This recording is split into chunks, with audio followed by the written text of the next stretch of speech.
Hey, Pretty Girl Club. Welcome back to the social climbing series. You guys really seem to like it when I analyze Black dating culture, especially when it comes to the detractors of the exotical channels. By the way, if you want to see what the Dusty women are saying, be sure to check out channels like Lashid For You and Chrissy. They have a lot of content where they talk about what it's like to not have pretty privilege and to kind of feel like you're fighting for scraps when it comes to the dating market, because that's really what this is. So, what I've noticed is a lot of women who are monoculturally black, they tend to have a disadvantage when it comes to multicultural dating. So, that's why oftentimes what you'll see is you'll see these women flocking to YouTubers like Shira7, who's multiracial and multicultural. You'll see them looking to women of the exotical community to tell them how to date. You'll see them latching on to women like Meghan Markle. And then whenever they mention these ethereal, high value men, it's always some man that is basically like a unicorn type of guy. So, like Prince Harry, for example. How many princes are walking around on the streets? How many European princes are walking around? So, they use these unicorns as their example for their standard of dating.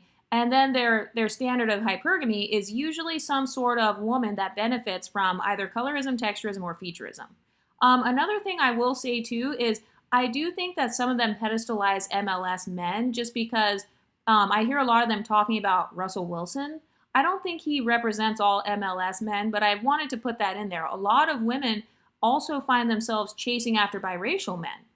And then, of course, they make the argument that, oh, well, if he's a biracial man with a black mother, then, that means he's going to be sexually attracted to dark-skinned black women. First of all, that's very weird.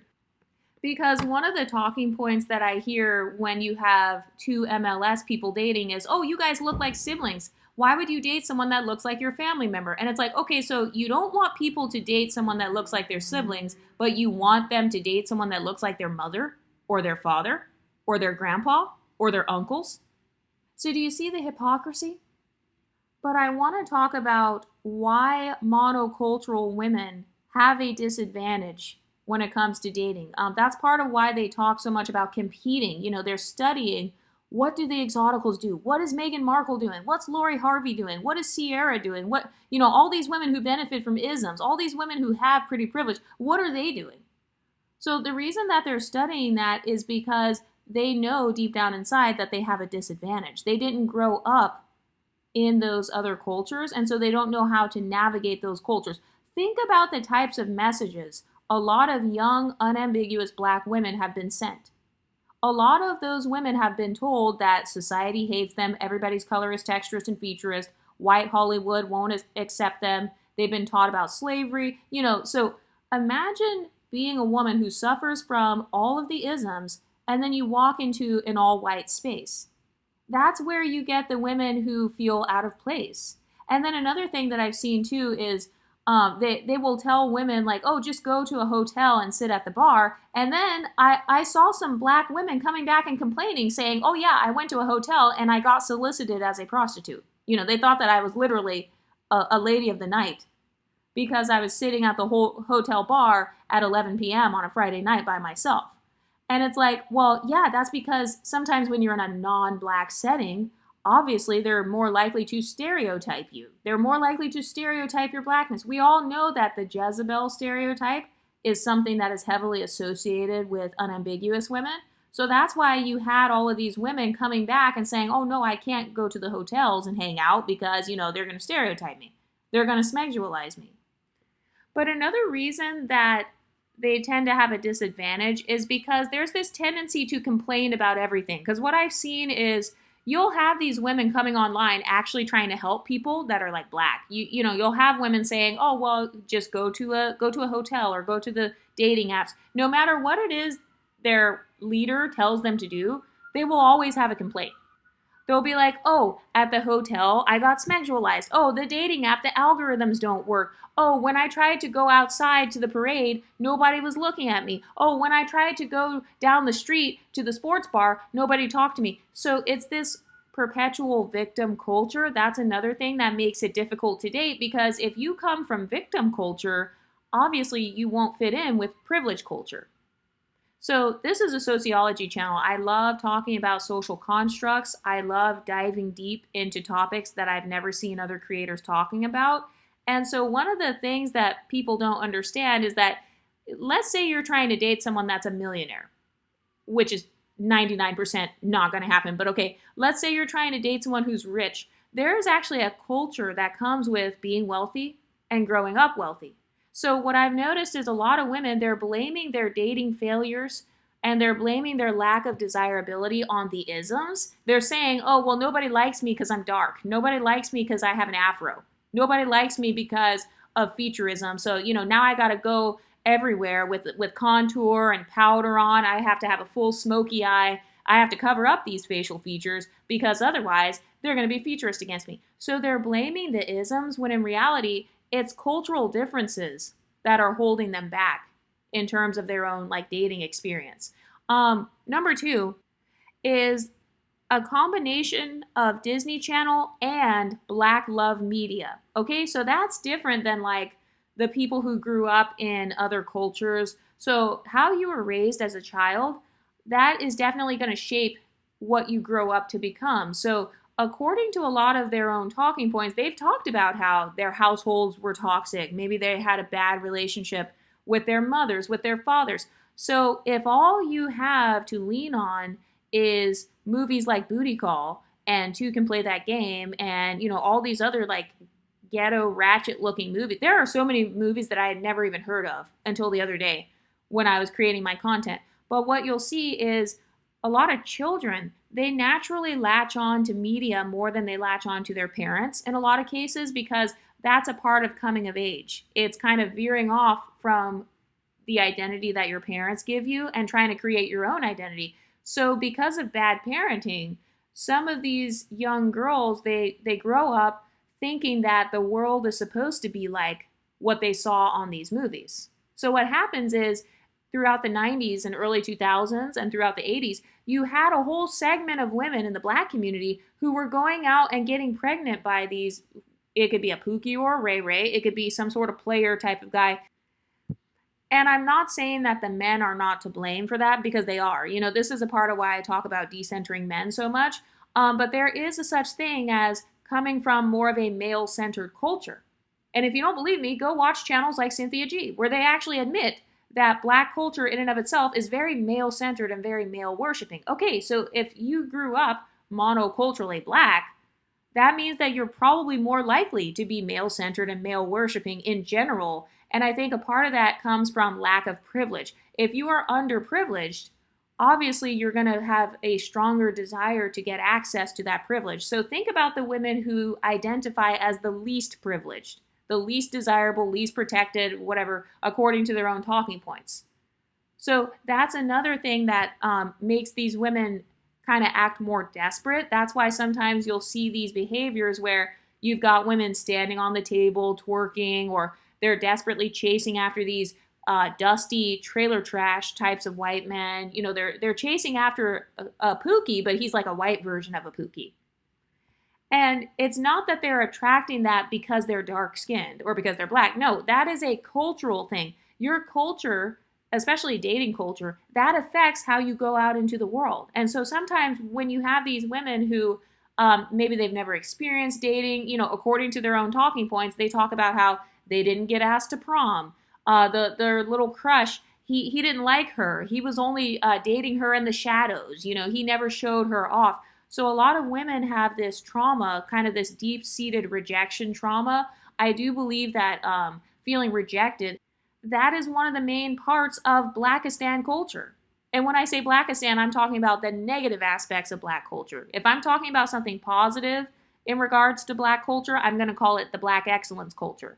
But a lot of content creators that we see, such as Chrissy or Queen Chama or Lashid for You, a lot of these types of creators, they are dusty women who create content for women who also identify as basically being dusty or coming from dusties, or their mom and their dads were dusty. They come from a long lineage of dusty people, according to themselves.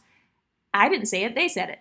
They come from a long lineage and generation after generation of dusties, but then they expect to somehow fit into kind of this classy, like old money aesthetic. And also I've noticed another thing is that's why you've got a lot of women cosplaying as old money. You know, there's this trend of clean girl makeup and trying to have the Euro summer and this old money aesthetic and wearing slacks and wearing like button up shirts. Why do you see women doing that? Well, it's because a lot of times they don't have the mindset that gives them access to that culture. So what you'll see is women trying to cosplay that culture by dressing a certain way. Like a lot of them feel like having their nails and toes done. I've noticed this obsession in the Black community amongst Black women with your nails and toes. I have no idea where that came from or why that's such an obsession, but I've never seen anybody else on YouTube talk about nails and toes more than the Black female YouTube sector. But you'll see them talking about, oh no, you just got to get a French manicure. Why a French manicure? Is there not some sort of African or Afrocentric style of doing your nails? I mean, isn't the Black community known for being more creative, supposedly, than other cultures? So why is the default always, oh, get a French manicure, go to the coffee shop and get a French roast coffee. Oh, you got to go to the opera where they have white people singing Italian music. So do you see how it becomes very white-centered? So you got women who grew up monocultural and they're attempting to explore other cultures, which is fine, but the way they're trying to do it is via dating. And I don't think that's a smart way to explore another culture. You don't want to fetishize. There's all this talk about how fetishizing is bad, but then you see women literally fetishizing white culture. They're fetishizing Hispanic culture, fetishizing men from all these other countries, like, oh, that's so exotic.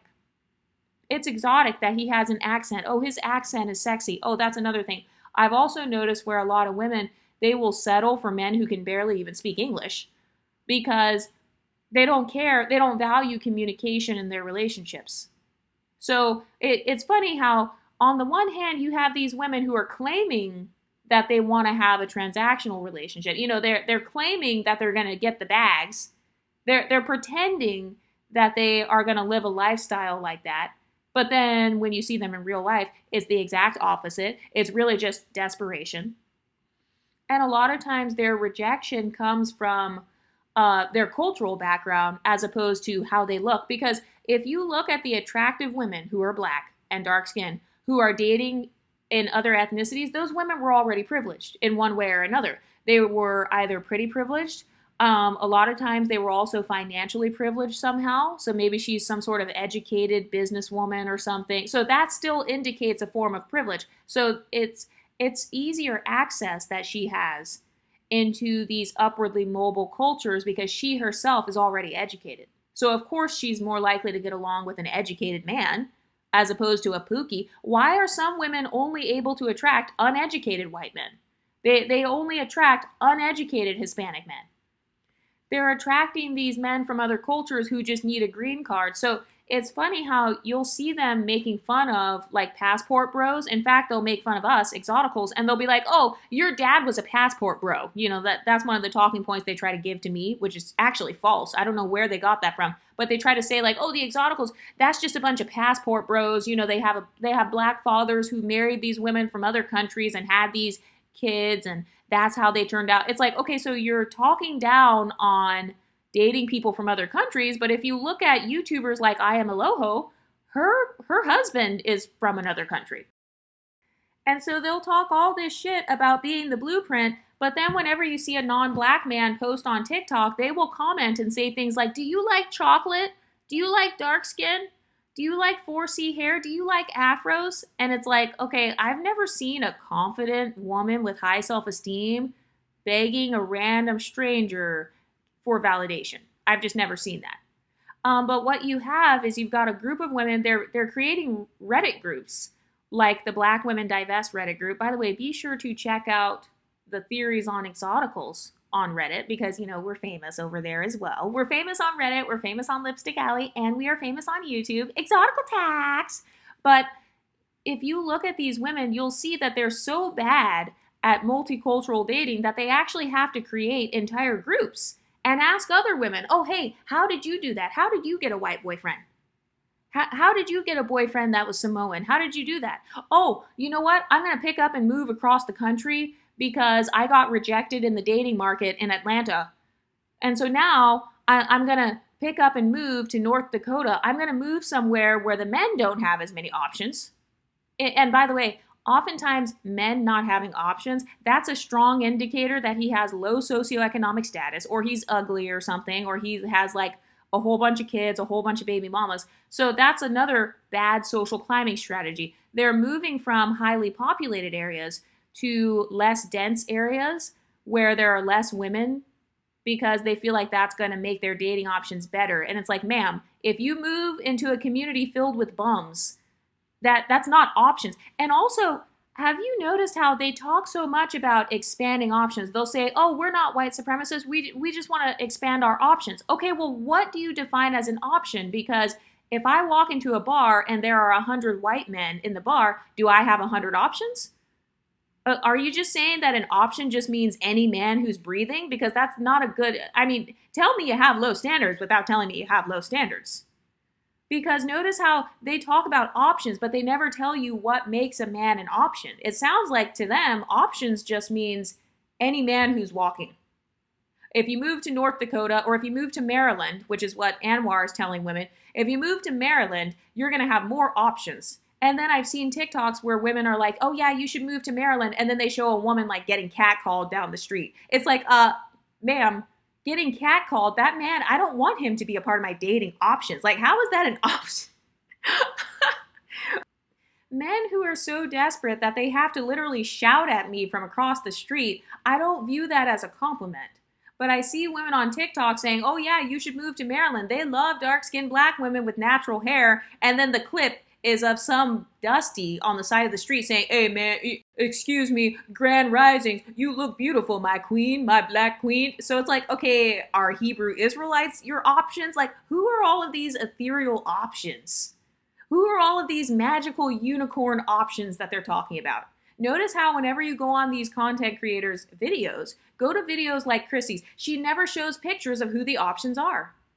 She's an anonymous content creator who doesn't speak. She actually stopped speaking about her dating life because she got dragged so bad, because she said herself that she was attracting high-functioning alcoholics. She was engaged for 8 years. So it's like, even the women that they're claiming to be kind of these icons or leaders when it comes to hypergamous dating and social climbing, those women don't even have anything to back it up. They don't have the lifestyle to back it up.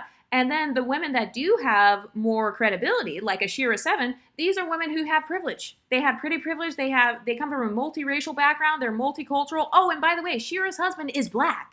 So it's like, okay, which one is it? Do you like black men or do you not? So that's another disadvantage. That's another example of bad social climbing tactics. So I'm glad the exoticals aren't falling for this. I'm glad that we can cackle and laugh about it over here. But another example of the bad social climbing strategies that I don't want exoticals to follow is toxic black music and idolization of colorist hip-hop culture. So for example, notice the 90s fine trend.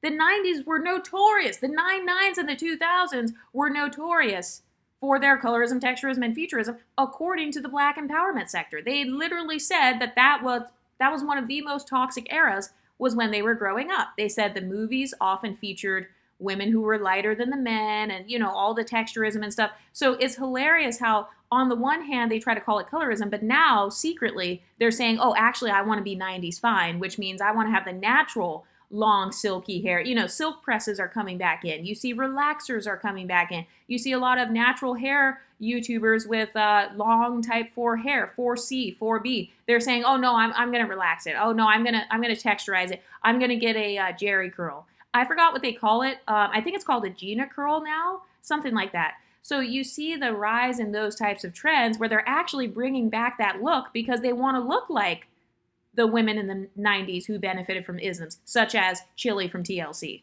who has been a darker skinned standard of beauty for decades. Same thing with Tatiana Ali. So they're looking at these women who are like Afro-Latina or they're biracial, you know, Black Indian, whatever, and they're trying to look like them, but then they're hiding behind, oh, it's 90s fine. And then they'll try to sprinkle in a couple of unambiguous women. You know, they'll try to sprinkle in Gabrielle Union or somebody else in order to pretend like that's who they want to look like, when we know damn well that's not who a lot of them want to look like. Because if they did, there wouldn't have been such a trend for the bundles and wigs. We wouldn't have had women in Houston fighting over bundles.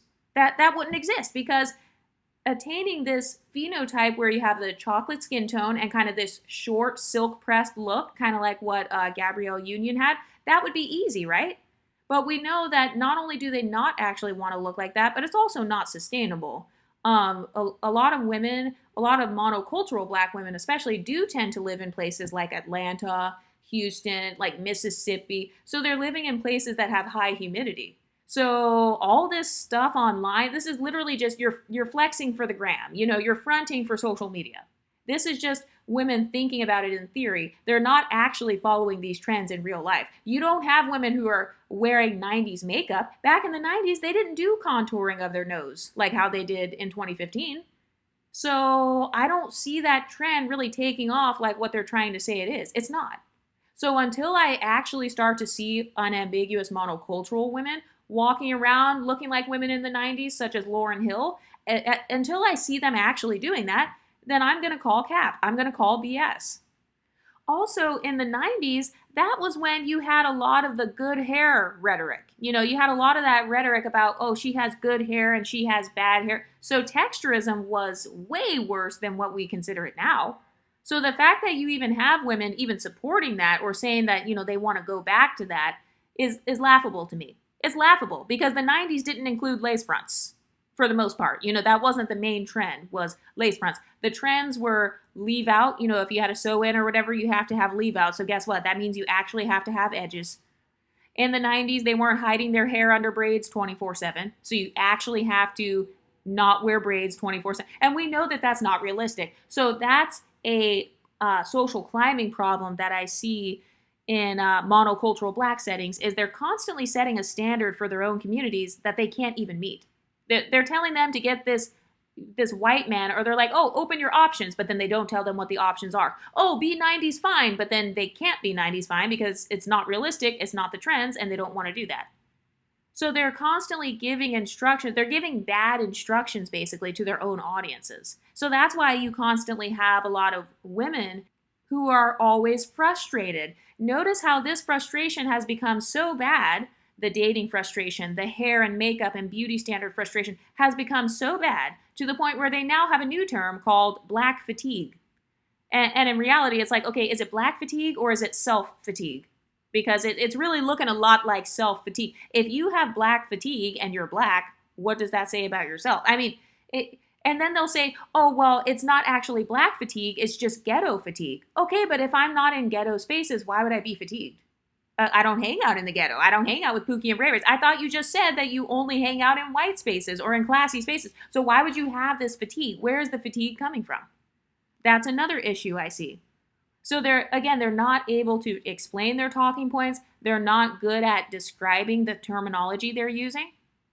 And have you ever noticed that any terminology that the exoticals use, suddenly it becomes racist? So now they're saying they don't want to be called unambiguous. Now they're saying they don't want to be called monoracial anymore. You can't even use the term dark skin now. Apparently the term dark skin is bad. And then they'll say, oh, I don't want to use the hair scale. 4C, stop calling my hair 4C. We should try to change the hair scale. My hair is 1A.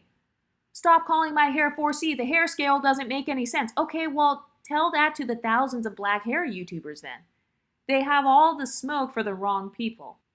Oh, and by the way, the hair scale was actually created by a multiracial person. It was created by a multiracial man. So again, there's a tendency to constantly follow what are multiracials doing?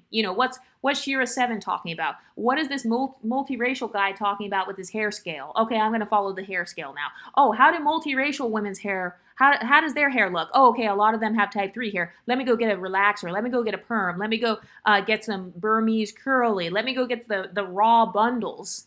There are so many different types of bundles. Now, the fact that they have all those different kinds of bundles, and the fact that you have people now fighting over bundles. I don't remember them fighting over bundles in the 90s because, 90s fine, bundles were not as popular back then. In fact, in the 90s, people would make fun of you for wearing a weave and a wig.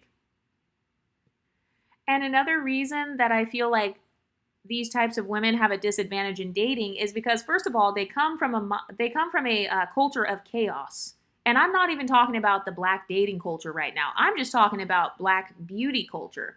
There's this culture of chaos. There's a culture where you see unambiguous black creators like Chrissy constantly sending contradictory messages to her own audience. So that's why you got all these women who are like double-minded. They're double-minded. Because on the one hand, it's, oh, I'm the blueprint and I'm beautiful, but then it's like, oh, but my hair is unacceptable, so I have to wear a lace front in order to be treated well in society. Well, which one is it? Are you the blueprint? Are you the queen of the world? Are you the queen of society? Or are you at the bottom? Because you can't be both at the same time. Either you are royalty or you are a peasant. Which one is it? Pick a struggle.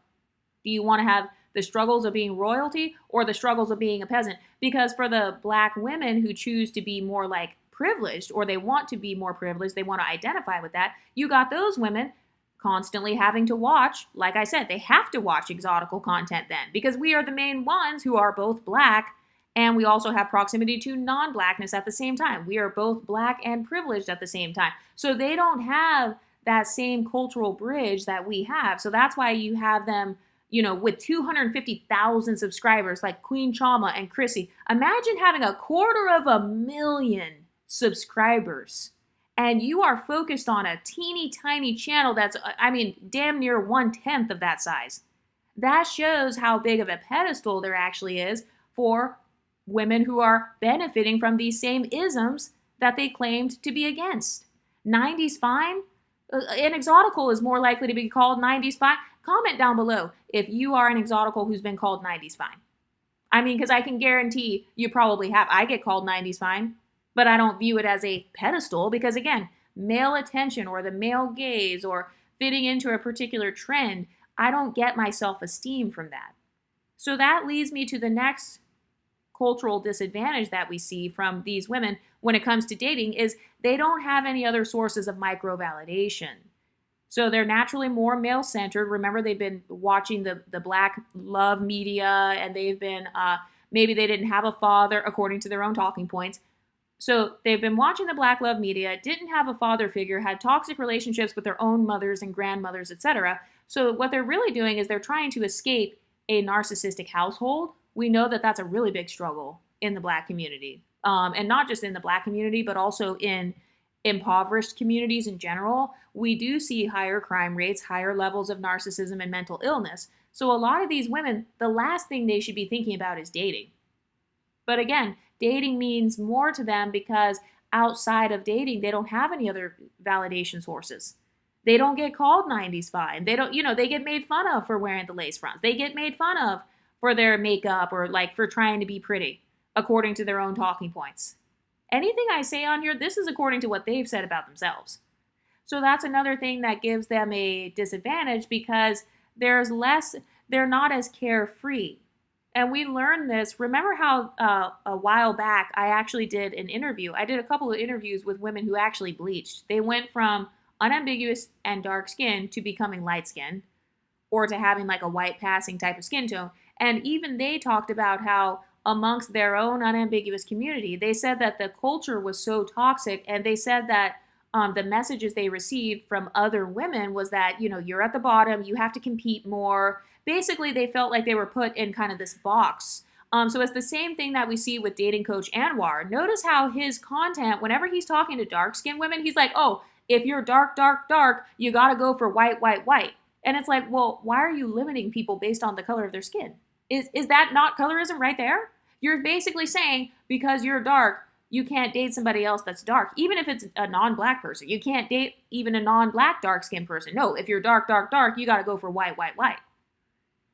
Oh, and another cultural disadvantage too that I see for them in dating is they're male-centered even when it comes to dating advice because they pedestalized men like Anwar, who's not even straight, I don't think, and then they pedestalized, what's his name, Kevin Samuels.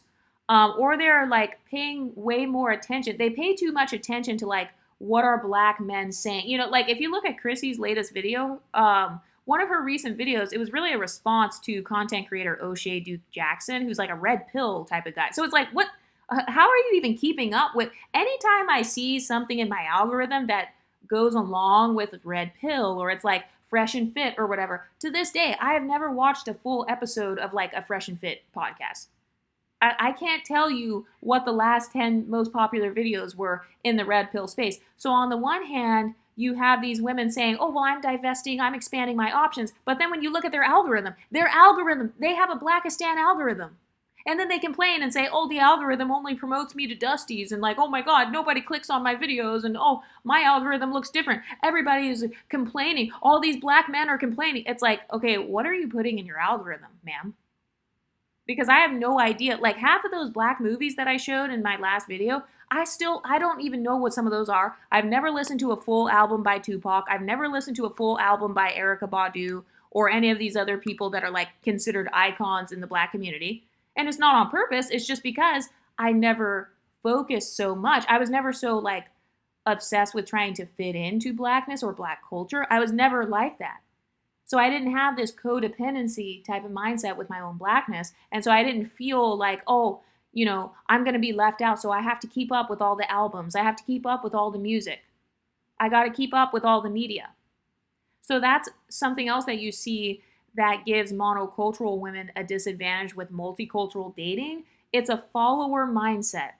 Well, what are black men doing? Let me talk about what they're doing. Well, what are mixed women doing? Well, who are they dating? Well, what is Meghan and Harry? What are they doing? What kind of privileges does she have? Does she think she's better than me? Wait a minute, she got more attention than me on a dating app. She got 10 likes and I only got 5 likes. And then another thing too is you'll see these women, you'll see them asking questions to some of these dating gurus. They'll be asking them like, hey, where can I meet someone? Or like, what should I do? Where should I go? And then notice how the creators, they are never able to tell them where they should actually go. And if they do tell them, then they'll try to attack that person. They'll be like, oh, you know, this person told me to go to a hotel and like I had a bad experience. So again, there's this external locus of control, always looking for someone on YouTube to save you. And that's why I say on my channel all the time, I am not an advice channel because I don't want to attract codependent women in my audience. I don't want to attract codependent followers. I don't want to attract women who just follow everything I say or, you know, they're just trying to like copy me or be me or whatever. I don't want to attract that. So that's why I make sure to say, hey, this is not advice. I cannot tell you what to do. You know yourself better than I know you. So that's more of a form of empowerment as opposed to these other creators where all you see them doing is berating their own subscribers. In fact, I saw some, like sometimes you'll see these women, they'll be like, oh, hey, can you, not put me on your live stream? I've noticed there's this tendency where you got these creators where they want to live stream, kind of like Kevin Samuels, where they want to call up these women to show their faces on their live streams or whatever. And then they kind of like dog out that woman, like, oh, your weave looks bad. Oh, what kind of outfit are you wearing? Oh, stand up and do a 360 at the camera. And I mean, I guess if it helps you, that's fine. But it's like a lot of times I just don't see very many testimonials of women saying, oh, hey, after I went on this podcast, now I'm like happily married or I have a great relationship. And if they are, it's always some faceless commenter. It's always somebody anonymous that can't show you. They never show a picture of their husband. They never show the bank statements. They never have the husband come online and say, hey, my name is Scott. I am protecting and providing for her. I'm paying all her bills. They never have a man come on and co-sign them to all these male-centered, desperate ass women. And the only creators that even attempted to do that, to try to help, like with authenticity, were creators like Shira7. I never saw anybody else do that. So it's like, okay, why is it always just a multiracial woman that's doing it?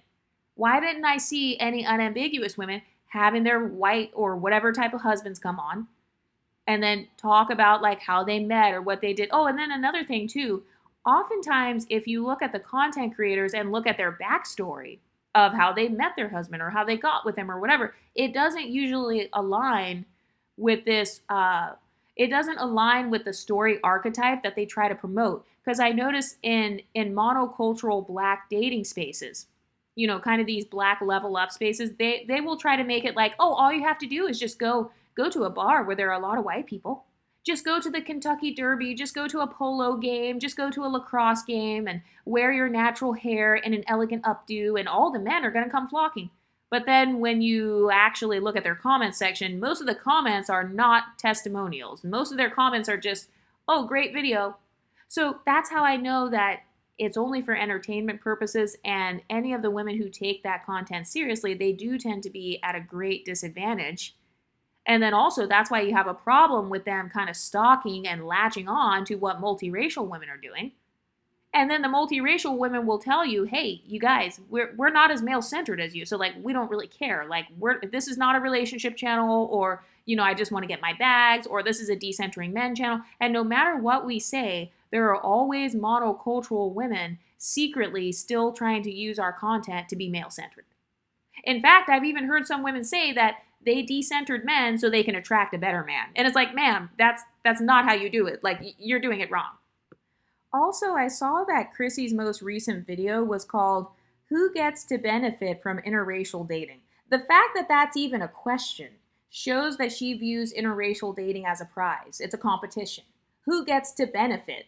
So it's not about safety, having a quality lifestyle, actually being happy. It's not about humanizing Black women. It's about being in this invisible social competition with women of other races, or mixed race women, or women who benefit from isms. So it's like, oh, well, who gets to benefit? Does she get to benefit, or do I get to benefit? So it's this constant comparison. They're using their relationship status as a marker of their own social status. So they're defined based on the color of the skin of the man they date. So the lighter his skin is, the more her status goes up. That's why they're even asking that question. Who gets to benefit from interracial dating? Why are you seeing it as an automatic benefit? So the fact that she even titled her video like that, it shows that she views multiculturalism as a form of social capital and status, being adjacent to someone who's not Black. That's a form of status. It's like, okay, so you view non-Black adjacency as high status, but then you try to say the exoticals are low status, or that we're threatened. If anyone is non-Black adjacent, it would be a person who is multiracial, or a person who's already multicultural and was already raised multicultural. But you have Chrissy, who's a content creator who grew up very monocultural from a small town. She's from Indiana, and she has literally had a history of threatening people with firearms and talking about how she had a history of liking men who carry firearms. So that's an extremely monocultural, almost like this hood ghetto type of background. So you've got women who come from these extremely ghetto, extremely uneducated backgrounds trying to teach women how to get into educated circles. And then if you ask them, hey, what are your credentials? What are the results that you've had? If you were to ask them, they don't have any actual results.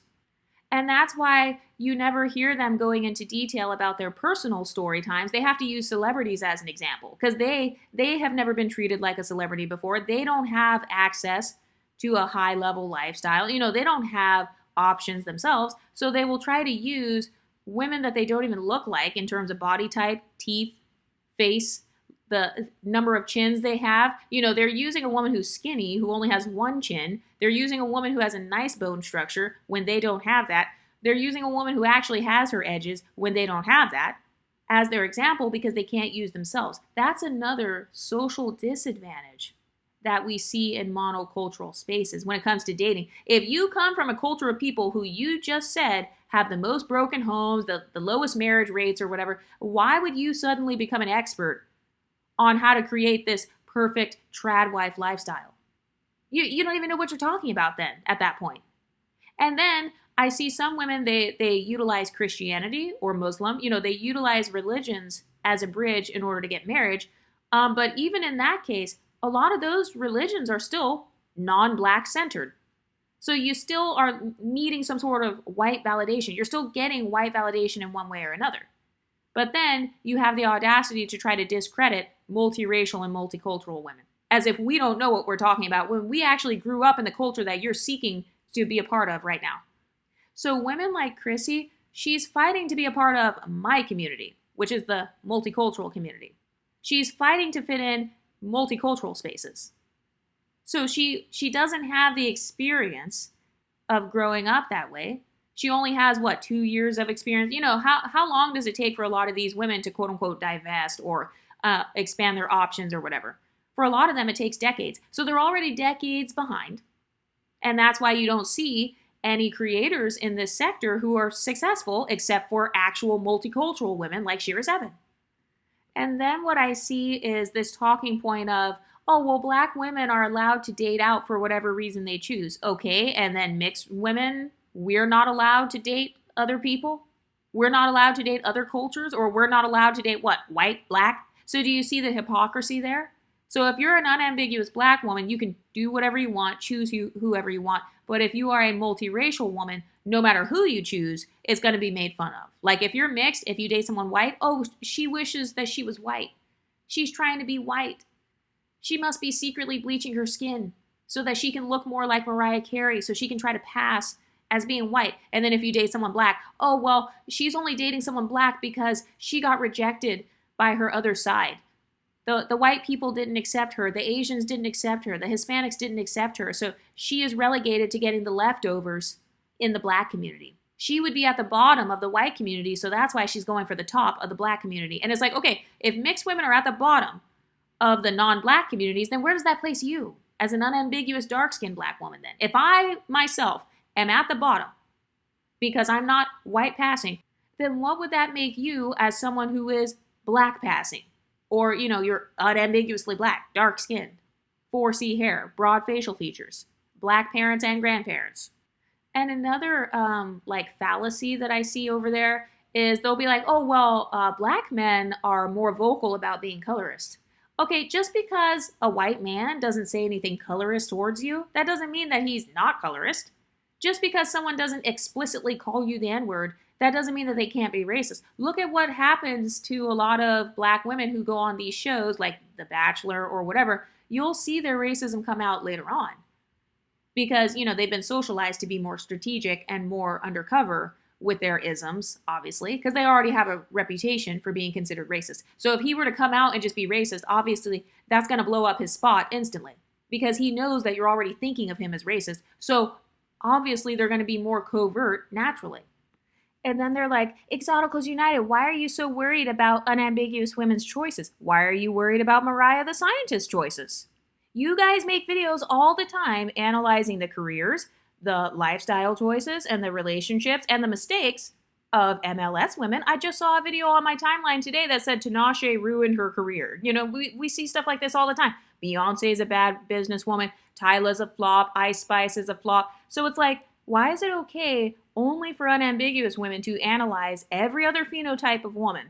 But then suddenly if I analyze a culture that I see on black YouTube, oh, now I'm anti-black and I'm racist. You won't be able to hide behind racism on this channel, baby. I've been here for 4 years. If my channel was truly going against the terms of service, I wouldn't have been able to survive this long. And I also hear people saying that the Exoticals, that we are like black love channels or we're trying to promote black love. That's actually false. This is a decentering men style channel. I could care less what color your boyfriend is. I don't care. About 50% of my audience dates black men and the other 50% does not. So we have a good mix of women on here. But my talking point stands even when it comes to black men. I've said that all the time. There are a lot of men who couldn't swing it in the American dating market, or they couldn't get the black or the exotical woman that they wanted. They couldn't get the light-skinned mixed woman of their dreams. You know, that's what a lot of the red pill guys are. You know, that's a part of why they didn't like me. And by the way, I was actually offered thousands of dollars to try to join the red pill when I first got on YouTube. But it's the same thing. That's why I say that in the monocultural black male and female community, they are two sides of the same coin. They're two sides of the same coin. You got the passport bros, but you also have the passport sisters. You got the colorist black men, and you have colorist black women. If everybody else in this world can be colorist, black people, white people, Asian people, why is it that suddenly dark-skinned black women can't be colorist? Do you see what I mean with the hypocritical talking points? So everybody else is colorist. Black culture is colorist. Who taught the black men the colorism? Wasn't it their black mothers and grandmothers and their non-existent fathers, according to you guys' own talking points? So if unambiguous black men are mostly colorist, I could make the argument that unambiguous women are mostly colorist as well then.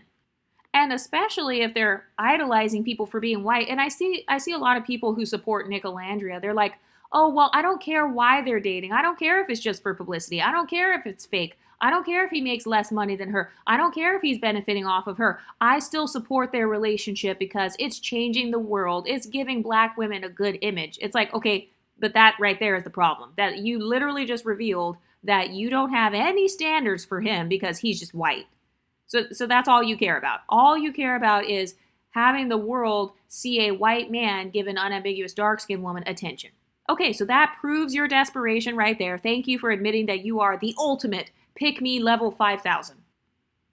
And when it comes to their content, notice how a lot of like Chrissy's content, for example, it's never solution focused. It's always just celebrity tea content and then talking about how, oh, well, Olandria is dating Nick and now people are mad. You know, that's the whole entire premise of her video. So it's nothing that's actually giving her audience solutions to anything. It's not strategy content. It's not telling them what to do or where to go or like how to become the Olandria of their own lives.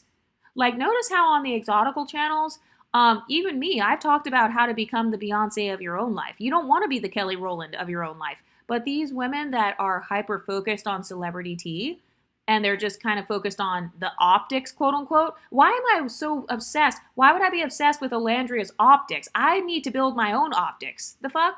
I have my own life, I have my own channel, my own business. So if anything, I should really be focusing on strategy to build my personal optics, as opposed to, oh, look at what Olandria is doing, or look at what these other celebrities are doing in the media. Look what happened at the VMAs. Do you see how that form of content, it is a form of escapism. It is a psychological coping mechanism. Women who have no lives. These are monocultural women who have no lives outside of the internet. They have nothing to do, nothing to talk about. They don't care about their own optics because they already failed in that area. And we know that, statistically speaking, most women do not look like how Olandria looks. Do you think Olandria got the body that she got and the teeth that she has and the boobs that she has and the cheekbones and all that? Do you think that she got that by focusing on the optics of other women? No, she didn't. She actually knew how to look at herself and hold herself accountable and say, oh, actually, I'm eating like a beluga. Let me cut some calories. Let me try some more protein. Let me do a workout. So instead of talking about how to work out and be healthy and lower the obesity rate, people want to talk about, oh, what's this celebrity person doing?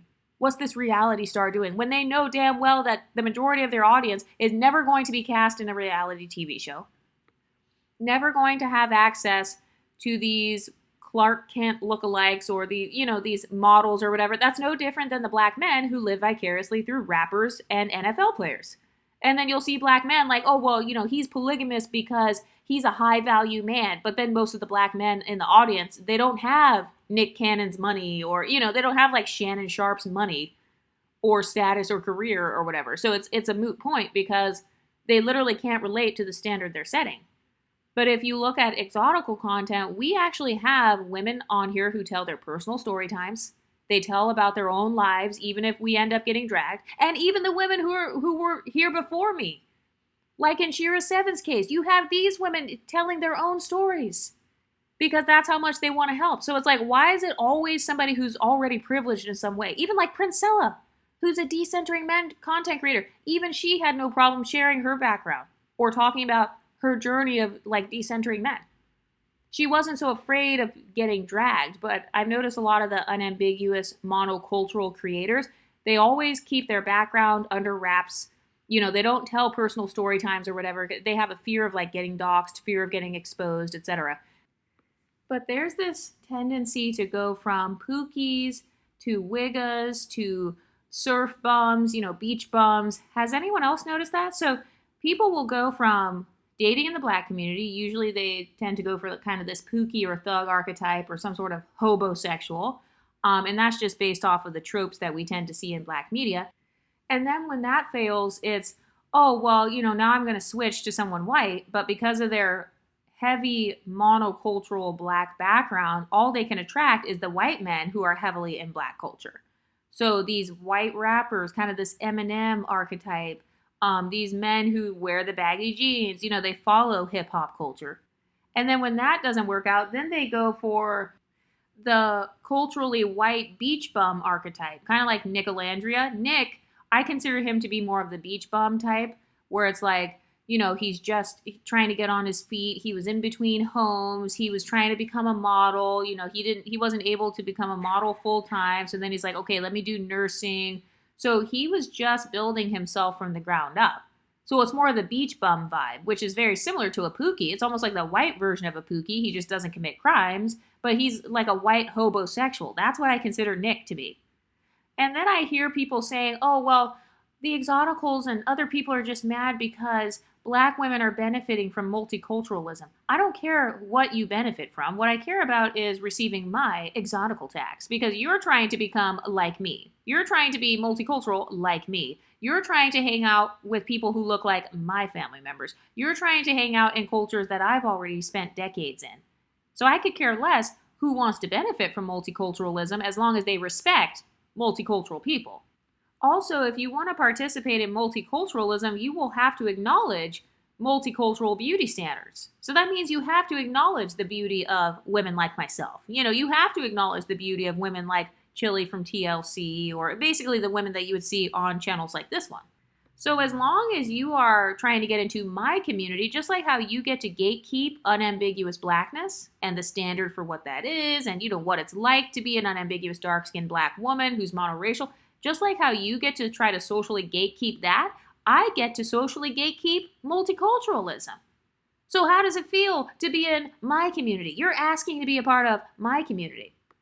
But another disadvantage that I've seen in monocultural dating spaces is this constant trope that if you're black and dark, that you are the least desired. So it's like, oh, well, unambiguous black women are the only ones who don't have desirability promotion. Okay, says who? Who died and made you the queen of deciding whether or not black women are desirable? And also, why is it that no matter what positive things happen with black women, it's still not enough? So it's a scarcity mindset. Oh, there's a scarcity of desirability amongst us. That's why we're the least desirable. So we have to try to go date non-black men because that's going to make us look more desirable. Okay, that's the same thing that the black men are doing that you're accusing of being self-hating. You're literally saying that in order to be seen as desirable, you have to attach yourself to someone who's non-black. So it's this mindset of trying to prove yourself to society. Has anyone noticed that? A lot of women who create this content, they're constantly jumping through hoops trying to prove their desirability to others. I mean, if you have to do that, that's a femcel talking point. That's a femcel mindset. That's no different than the red pill incels who say, I'm an alpha male.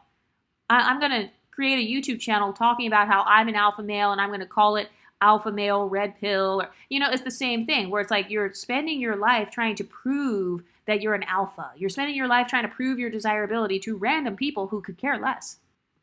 But I just spent the first 50 minutes or so going over the problems that I see and what gives monocultural black women a dating disadvantage when it comes to multiculturalism. So now let's talk about the solution. Well, there's more than one solution, but if you're one of those girls who grew up on Disney Channel and Black love media, the first thing that you would want to do is decolonize your mindset, decenter your media. That has been a part of my decentering men journey. It's decentering men from my music, the movies and TV shows that I watch. So I'm not keeping up. I didn't watch Insecure. I did watch Scandal, but it's like, I didn't watch Insecure. I'm not trying to keep up with Grey's Anatomy. I don't keep up with every love show that they have. The Bachelor, Bachelorette. I might watch one or two here and there, maybe once or twice a year. I might watch Love is Blind or Love Island. Actually, it was my first time watching Love Island. But decolonizing my mindset, learning not to center black media or black love media or this music, this toxic music from artists like SZA and Summer Walker, even though those are two of my favorite artists actually, but I had to stop listening to their music every day because a lot of it was about struggle love and, man sharing and having his dick on the weekend and then he goes to another woman and all that. Mary J. Blige is another one where it's all this sad music about how much your love life sucks. So decolonizing my mindset and not looking to romance stories and movies as a form of escapism. That's not my main way that I practice escapism. So I love to read. Reading is one of my hobbies, but I try not to prioritize love books. I try to explore other options in terms of books. So I'm not saying that I've never read a romance novel or whatever, but if I am choosing books to read, I try to have a good rotation. So maybe I'll read a psychological thriller. Maybe I'll read a history book or something that's a different subject, because then my mind is not constantly being flooded with what are men doing? What do men like? Oh, do I have a man? Oh my God, I need a man. Oh, what is this man like in this book? That's another thing too. Books and movies and music, It deifies men, and it also kind of makes men more powerful in your psyche. So a part of decentering men is decentering them from your emotional state, decentering them from your thoughts. If there are 24 hours in a day and you spend 12 hours thinking about men or listening to music about men or watching a TV show about men or watching dating content about how to get a white man and listening to these 3-hour live streams about how somebody else got their man, okay, that's half of your time is being spent centering men. So I don't want 50% of my mental space to be revolving around men. So that's one solution to help you get out of this monocultural Blackistan version of dating. Number 2 is to stop idolizing colorist hip hop culture. Stop idolizing that, stop participating in that. 90s fine and kind of that beauty trend and this whole mindset of, oh, let's go back to the 90s. Okay, well, that's when hip hop was really like big. Like it was different than what it is now. I feel like now they're like mumble rappers and all that. But trying to look at hip hop as a form of nostalgia, you have to be careful with that because sometimes nostalgia has a way of drawing us back into a culture that we don't want to be a part of anymore. That culture doesn't resonate with me anymore. Like, Nelly, remember Nelly? A lot of his music was actually very toxic. So me listening to Nelly, just because he's a nostalgic artist, that doesn't mean that I have to start engaging in that culture again. Whatever you listen to all the time, whatever you think about all the time, whatever media you're taking in, that's influencing your perception of yourself. It influences your worldview, how you view the rest of the world. Even when it comes to current hip hop culture, I do listen to some of the female rappers, but I don't know all of their songs or like all of the music and all of the beef and what's going on with everybody. And somebody commented one day, they were like, oh, did you know that Ice Spice and Lotto, they're getting along now? I mean, I didn't even know that they were ever beefing because I don't keep up with hip hop culture. I don't really keep up with, oh, well, what's going on? And like, why are they beefing and who's dating who? And how long has this rapper been with this woman? No. So that's another way to get out of a monocultural mindset. And also, I'm going to add in another solution. It is to diversify your algorithm. So most of today's monoculturalism comes from having a monocultural algorithm. So that's why you have some people, they know all the black artists. They know all the stuff that's going on black YouTube or in black media. They know all the black movies coming out. They know all the up and coming black producers and stuff. I have no idea because my timeline is not monocultural. Anybody who says, oh, Olandria is the most famous and most popular from Love Island, you have a monocultural algorithm. I didn't see Olandria in my algorithm at all, not during or after Love Island. That's because I'm multicultural. So my algorithm, it doesn't even pop up with Olandria and Shelley. I saw a lot of Huda. I saw a lot of Amaya. I saw Iris. I saw like Andrina on my algorithm. And then I would say I saw Shelley and Olandria probably after that. But a part of how I know that somebody's monocultural, all I have to do is look at their For You page. If all you have is black gossip sites and the Shade Room and World Star and all this other stuff, I can't even remember all the names of the black media outlets. I think it's Media Takeout or whatever. If that's all that's on your algorithm, that's a sign that you have a monocultural version of social media. So of course your worldview is going to be that you're at the bottom, because that's a monocultural talking point, that you're at the bottom. At the bottom of what? The black community? Does the world revolve around the black community? No, it doesn't. So anyone who even gives that talking point, they're admitting that they're monocultural. Number 5 is to stop being obsessed with nostalgia. So kind of like how I talked about the whole 90s fine, or being obsessed with 90s, Y2K. Sometimes people hold on to nostalgic things because their current life is not good. Their current life doesn't represent what they want it to. They haven't leveled up or grown past who they used to be as a child. And so they're trying to go back to that childhood. They're trying to heal their inner child, which is not a bad thing. But I just feel like the way you do it, it doesn't have to be by meeting a 90s beauty standard if that's not how you naturally look, or if that's not how you want to look. Like, there are some things about the 90s that I think are cute, but then there are other things about the 90s that I don't really like. I don't like pencil thin eyebrows. That's not my aesthetic. So just because it's 90s fine, or it was cute in the 90s, I don't have to go back and follow that or try out that look or try to change my aesthetic because, oh, maybe this will make me stand out, I have to jump through hoops, of course, because I'm black, so I have to work twice as hard to get half as much, and I'm the least desired and the last to get married, and nobody likes me, and everybody's colors. Do you see how easy it is to spiral? So some people, they over cling to nostalgia. And that's a part of what gets them in toxic relationships too, because they'll get with these Pookies or these players because, that guy reminds them of the guy that rejected them in high school. Same thing goes for even black women who grew up in a white neighborhood and maybe they got rejected by white men, but then they grow up and then they become swirlers. I see a lot of them commenting saying, oh, I always had a crush on white boys when I was in school. Oh, I always had a crush on white male celebrities. Okay, but you were never with any of them. So that nostalgia of rejection, that nostalgic rejection, a part of how they try to heal that is, oh, let me go fuck all the white men now so I can prove to myself that I was desirable this whole time.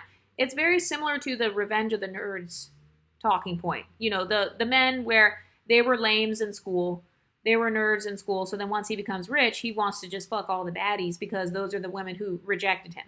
So it's the same thing that I see with a lot of divestors and swirlers. They were monoculturally black, or they only fit in with blackness. They got rejected by the white guys when they were younger.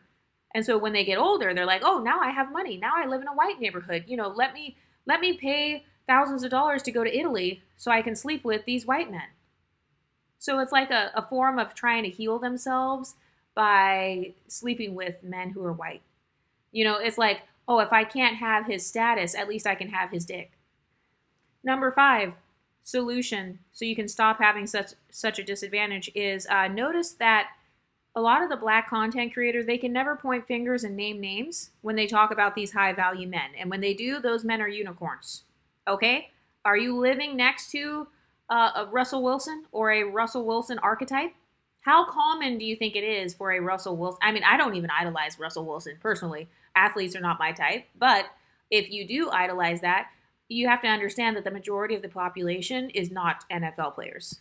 The majority of men do not make millions of dollars. The majority of men are not tall and buff and attractive biracial men or white men. The majority of the society we live in, they're not European princes or kings and royalty like Prince Harry. So bringing back logic and actual stats, that's going to help you to overcome these disadvantages, because then when you go out to the bar, you're not thinking of it like, oh my God, Prince Harry could be here. Or, I'm at the country club and this multi-billionaire could come here with his fancy car. It's like, okay, most of those fancy cars, they're living in debt. Okay? Majority of people who drive fancy cars, their cars are not paid off. Majority of Americans in general do not have paid off cars and houses. So that's a basic stat that a lot of people don't know, and it's because they come from more poverty culture, so they're more easily swayed by, oh, he has a nice car, he must be rich, or he has a nice house, he must be rich. The first thing I think of as a former accountant is, he must be in debt. He has a very nice car, he must be in debt. He has a huge mansion, he must be in a lot of debt. That's how I tend to think of it, because I know that most people, they're not purchasing houses and cars in cash. A lot of them are living based off credit. Credit is not always a bad thing or whatever, but just know that his expenses are going to be higher. His monthly bills are also higher. That's something a lot of women don't think about. Oh, well, he's a millionaire. Okay, is he a millionaire on paper or is he a millionaire in liquid cash?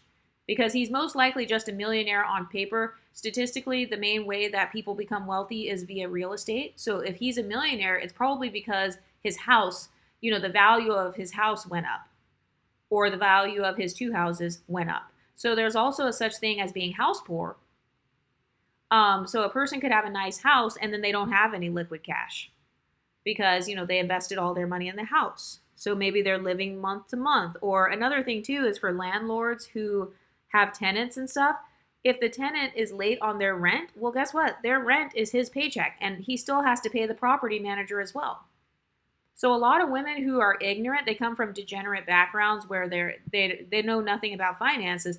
They just see on the outside, oh, he has 2 houses, so he's rich. So understanding finances, becoming financially literate, understanding the pros and cons of different ways of acquiring wealth, that will also help you to overcome this monocultural, ghetto-ass, ignorant-ass way of dating. Anytime a man tells me, oh, I have my own production company, I have my own XYZ company, the first thing I ask him is, oh, okay, do you have an LLC? An LLC is when you're actually registered. Like, did you register your business with the state? Like, you went and filed the paperwork, you have a business bank account, maybe you have a business credit card. So a lot of women, they're not business savvy, so that's why you see a lot of them ending up with scammers too. Or these guys that are like, they've got all these fake papers, or they faked all their documents. Kind of like the woman from Who the F Did I Marry? Remember how she thought her man was rich or whatever? So part of that comes from this monoculturally black standard of dating. Kind of just watching all these women online talk about, oh, well, if he has a nice car, he's rich. Or if he has a nice watch on, if he has a nice Rolex, he's rich. So they don't know what wealth markers to look for, because clothing and shoes and cars and houses, that's not the only marker of wealth. There are other ways that people can mark their socioeconomic status, such as their education, kind of their educational opportunities. Sometimes a man, he may not say he's a millionaire, but maybe that man has like a bachelor's and a master's or several master's degrees, or maybe he has written a whole bunch of books or something like that. So there are so many other ways that you can kind of pinpoint someone's socioeconomic status other than just flashy. Everybody's not flashy with their wealth, but remember, most people are not wealthy in general. So whoever you know who's dating all white men, if she has a roster of 10 white men that she's dating, statistically, 9 out of 10 of those men are not millionaires. Okay? 9 out of 10. So the most she's getting is maybe a 6-figure guy, maybe. And also remember, the corporate 9-to-5 jobs where they make 6 figures, remember they're taking out taxes, retirement stuff. I don't know, they're taking out all these other fees. So even after the 100K, he's really coming home with what, 60K, 70K? Okay, so that's average. That's not rich at all. That's not rich at all. That's a few $1,000s per month. Not to mention the fact that the majority of men who are upwardly mobile got there because they married a Barbara the Builder type of woman who helped them to attain wealth. So usually their wives helped them attain wealth, and generally speaking, when a woman sees a man with wealth or attaining wealth, she has babies by that man. So a lot of the men that these women are claiming to date, those are men with children. So what happened to the talking point of not dating baby daddies? They're dating white baby daddies because what? He has a house? Because he makes 6 figures? Well, 25% of his income is going to child support. And it's always going to go to his children. If he's a good father, he's going to continue to support his children financially, emotionally, etc. Because remember, think about how much it costs to pay to raise a child. So if he makes 100K and he has one child, okay, raising a child is 250K on average. I think it's more now. So that's 250K without going to college. So even if he makes 100K, his net worth is still, you can estimate, negative 150, because his income is going to go to his children. He will always prioritize his children. So understanding the realities of dating, even if you're dating affluent men, there are still going to be cons. Okay, another one of the cons, especially with dating men with children, every other weekend, that man is grounded. He can't go anywhere. Or in some cases, he can't move. He can't leave the state. Or he has, he's kind of tailoring his lifestyle to what his kids have going on. There are so many random, emergencies that kids have. Oh, well, little Johnny broke his arm, so sorry, we can't go on our date. I can't take you on the yacht tonight because Johnny broke his arm. I have to go hang out with him. And a lot of women say that they can handle that or that they don't care, but that's not true. Because even if you look at a lot of these content creators, they talk about how you shouldn't want to raise another woman's children. Just like how men say it, oh, I don't want to raise another man's children. Okay, so same goes for a lot of women. So a lot of these women who are black and unambiguous, even if they are dating a rich white man, he probably has a white or non-black ex-wife and children. So even if you did marry him, how would it feel being the stepmom to white children? How would it feel being a stepmom to little white girls? If that woman spent her whole life trying to compete with mixed women, and then maybe she marries a white man with some little babies or something, or some children, now she's going to be, talk about being a mammy. They say, oh, I don't want to be a mammy, I don't want to coddle. Okay, well, now you're going to be mammying little white children. So understanding the realities of just dating in general and decentering men is going to help you get your head out of the clouds so that you don't fall for the monocultural propaganda. Number 6 is understanding the fat phobia of other races and how bad it is. You think that my channel is fat phobic? Try going to the white community. Try going to the Asian community. Even in the Hispanic community, they promote having flat stomachs. So it's hilarious how they talk about exoticals like, oh, they're only upholding a certain standard of beauty. Okay, well, guess what? A part of the reality is that when you go into other cultures, they emphasize fitness way more than what the black community is used to. So look at the beauty standard that tends to be promoted in Asian communities and in Hispanic communities. Look at the skin tones of those women. Look at the hair textures of those women. And also, whatever man you're with, he's most likely not a virgin. So he's probably slept with those women of that phenotype. Because you know how they say, like, oh, well, I don't want to be like the dark-skinned experiment. And also, I'm competing with other women. Okay, so now you're going to spend the rest of your life thinking about the skinny Asian women that your Asian husband used to sleep with. That is going to be a potential insecurity. So that's another way to solve kind of this limerence. That's a way that you can snap yourself out of this limerence, is understanding that there's no such thing as a perfect culture. Every culture has pros and cons. If the black community is colorist, then so is every other culture in the world. Number 7, way to solve this dating disadvantage is figuring out what an actual option really is. Because they damn sure don't tell you on YouTube what an option is. A man standing in a bar or somebody being white, that doesn't make them my option. That's not how I think of men. I don't idolize and pedestalize men or view men as like a body or a number. Like, oh, there are 5 guys at my job, so I have 5 options. No, that's a monocultural talking point from desperate women who have low social status. That's a femcel talking point. Oh, if he's a man, then he's an option. Oh, if he's a white man, then he's an option. Oh, if he's a rich man, then he's an option. Even when it comes to riches, I don't care if he's a trillionaire. You're not going to abuse me. You're not going to disrespect me. No amount of money is going to make me sacrifice my dignity or self-esteem. So having actual standards, knowing what an actual option is, and realizing that, in a lot of cases, these women don't have nearly as many options as what they think. Moving to Minnesota or Maine or, moving to these states or countries where they have a lot of white men, that doesn't mean, oh, you have all these options. Some of those men could be married, they could be gay, they could be ugly, they could have an STD. So the women online, they're making it like his existence makes him an option, or like the more people there are in the population, the higher chance you have when it comes to getting a relationship. That's not true. That's only true for the women who have low standards. Like, they're literally exposing themselves. That's only true for the women who have no standards, where all you have to do is sleep with anything walking. And I hope that that's not how you're thinking of it. Number 7, way to overcome this toxic monocultural mindset is stop believing the propaganda that your blackness is a hindrance, or that your blackness means, oh, you're the least, you're the lowest, you're at the bottom. All these other women are competing with you, so you have to compete back. And then it's like, okay, so they say that we are competing with them. They'll say exoticals are competing with unambiguous women. Competing for what? What's the prize that we win?